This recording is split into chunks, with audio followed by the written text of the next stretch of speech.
Dr. Hogan here with the Sports Pod. Today we're going to be going over smashing of the forearm, specifically the flexors of both the wrists and the fingers. Okay. So looking at our app here so we can kind of visualize the anatomy. This is the inside of the elbow. Some structures we want to highlight here. We have our pronator teres, which is this guy here. Our flexor carpi radialis.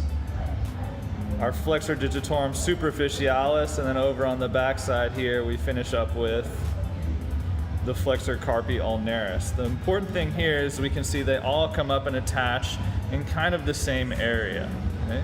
So we're going to take a look at a real live human being here, and we're going to look at some of these muscles. So the first thing we need to do is we need to find the bony attachment, which is the medial epicondyle, which is this bony part right here, we can see with a big X.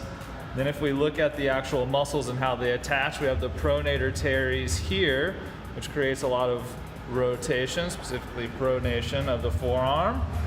And then further down we have the flexor carpi radialis, which helps with wrist flexion. Then we have the flexor digitorum superficialis, which is actually very broad and kind of goes under this muscle here as well, and that flexes more of the fingers. On the very end down here, we have the flexor carpi ulnaris, which also flexes the wrists on the more ulnar side.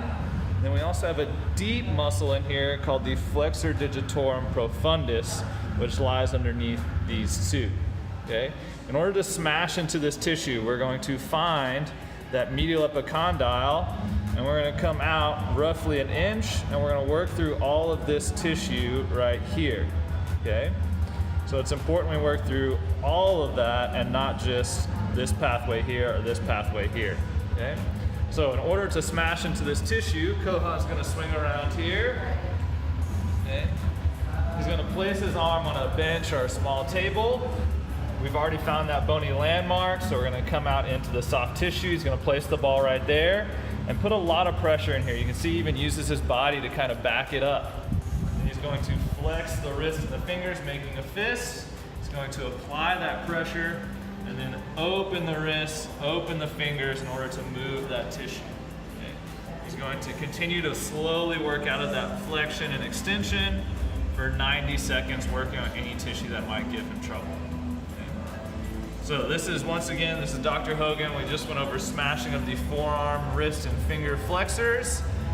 Often we see can manifest pain in the medial elbow, maybe at the wrist, on the backside. It's also great for anyone who requires a lot of extension. If we're working on our handstand, or say if we're working on our front rack position. Okay? Dr. Hogan with the Sports Pod, move free.